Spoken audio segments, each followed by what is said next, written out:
Après le chapitre 907 qui lance une hype autour de Shanks, sans rentrer dans les détails, mais une review sur ce dernier chapitre est sortie sur la chaîne, vous trouverez un lien en fin de vidéo, j'ai décidé de consacrer le premier épisode de cette nouvelle rubrique de narration de One Piece à ce personnage charismatique et légendaire. En effet, une idée de vidéo qui me tenait à cœur depuis un moment était une série narrative dont le but était de conter l'histoire de One Piece à travers des sujets précis. Ainsi, dans ce premier épisode de cette narration, il ne sera pas question d'analyse, de critique ou de théorie.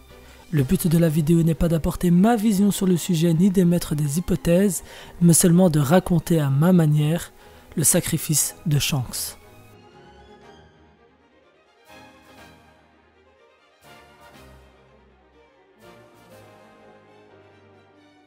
Shanks était à moussaillon sur un navire pirate, mais pas n'importe lequel, celui du seigneur des pirates, Gol D. Roger.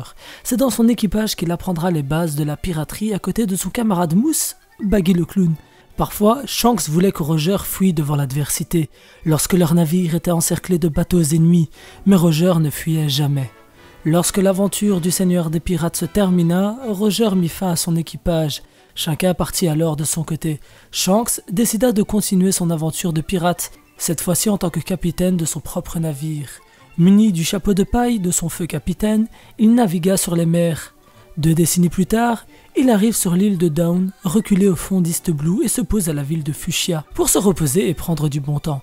Shanks étant un fêtard, il passe ses journées au party-bar à boire, chanter et s'amuser avec son équipage, ses camarades. Et c'est ici où il rencontre Monkey D. Luffy. Petit enfant du village, de parents à ce jour inconnus et devient ami avec lui. Au fil de son séjour, Shanks s'attachera petit à petit à cet enfant. Leur relation va au-delà de simples amis. Luffy voit en Shanks un exemple d'homme libre qui adore s'amuser et décidera de devenir comme lui. Un pirate, non, il visera encore plus haut, car il veut devenir le seigneur des pirates. Un jour, pourtant censé ressembler aux autres, avec Shanks et ses compagnons en train de boire et de s'amuser, Higuma, bandit des montagnes avec une prime de 8 millions de berries, arrive avec comme but de récupérer un maximum d'alcool. Il humilie Shanks devant son équipage avant de partir. Alors que Shanks en rigole, Luffy le voit d'un autre œil et considère cela comme une humiliation. Par la suite, Shanks apprend que Luffy s'est attaqué à Higuma seul et s'est mis en danger. Suite à une altercation entre Shanks et les bandits de la montagne, Higuma s'enfuit avec comme otage Luffy, qu'il abandonne devant un monstre des mers.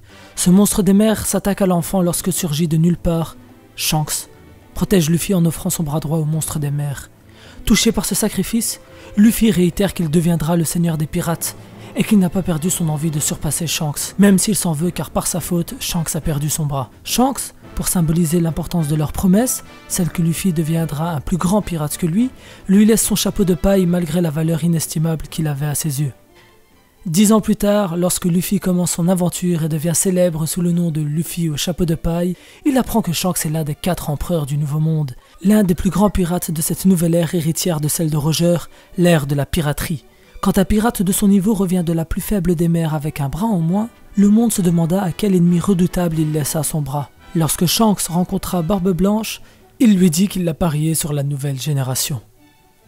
Shanks est ainsi devenu l'exemple à suivre de Luffy, comme le prouve son image des pirates où pour lui les pirates sont un groupe d'amis qui boivent et qui chantent. Ainsi, depuis le début de son aventure, Luffy essayait de recruter un musicien en n'ayant même pas le sens des priorités. Son comportement face à Bellamy est la plus grande preuve qu'il tend à se comporter comme l'homme qui lui a montré la voie de la piraterie. Son exemple est son mentor qui lui laisse le chapeau de paille avec la promesse que Luffy doit rendre le chapeau de paille lorsque ce dernier sera au sommet de la piraterie. Beaucoup pensent que tout ça a été orchestré par Shanks dans un but précis, le but de manipuler Luffy afin que ce dernier agisse comme Shanks l'aurait souhaité. Personnellement, je ne suis pas fan de cette façon de voir les choses.